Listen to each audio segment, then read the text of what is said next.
Guys, huwag kayo mag-order ng spicy. Grabe. Para magpaya ka po kaya. Hello guys, kumusta kayong lahat? This is Dave, the Kuripo Traveler. At nandito tayo ngayon sa Hong Kong, specifically in Tsim Sha Tsui. Yung hotel namin nandyan lang. Ko-comment ko yung link sa baba. Nasa sentro talaga siya. So guys, i-comment ko din sa baba yung link ng hotel namin na, guest house na pwede ninyong mabook. Okay, pati yung mga activities sa Klook, pwede nyo mabook.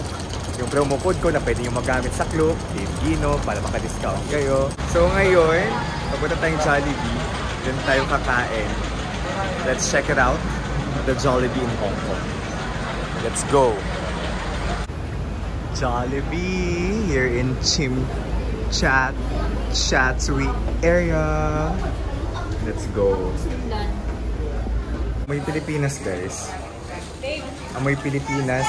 Alam mo yung sa mall, tapos may Jollibee. Ito yung amoy na amoy ngayon dito sa Hong Kong. The smell of the Philippines.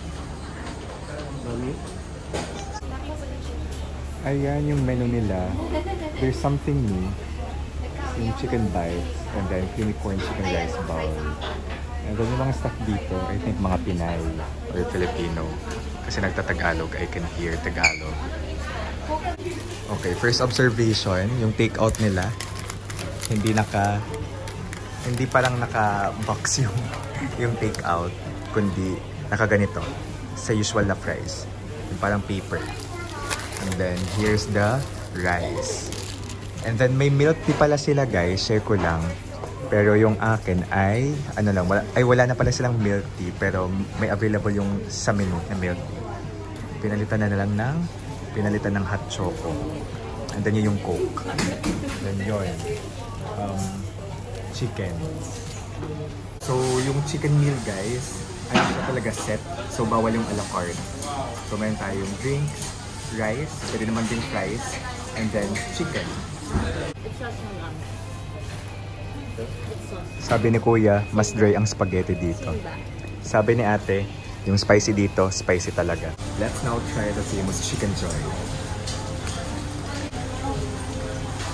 Sarap pa rin ang Chicken Joy guys. So around 100 plus lang siya. Ito yung pinakamurang meal na nakain natin dito sa Hong Kong. Kasi usually nasa 300. Yun, 37 HKD siya ngayon. 191 pesos. 192 pesos.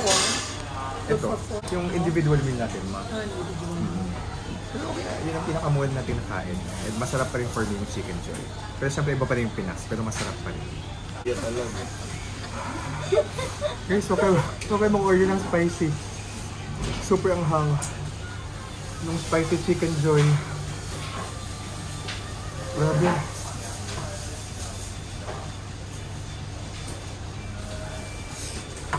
Yung Jollibee dito,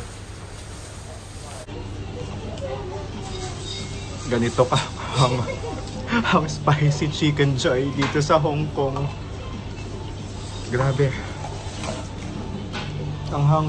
It's okay. Para magpaya ka po kaya. Chicken Joy talaga, tears of joy. Tinake out na natin yung hot choco. Medyo blonde siya, bland versus yung hot choco sa Philippines. Kaya naluha talaga ako kasi ang hang ng chicken. Pero yun, sana nabitbit ko kayo sa Jollibee kahit papaano. Try nyo rin yung Jollibee dito sa Hong Kong.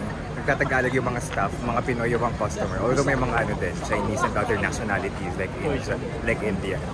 Pero it's very Pinoy yung vibe doon. Siguro din maraming Pinoy sa Hong Kong, di ba? May market talaga dito for Jollibee. So that's it guys. Thank you so much for watching. You witnessed how I cried. So thank you so much. See you on my next vlog. Bye bye!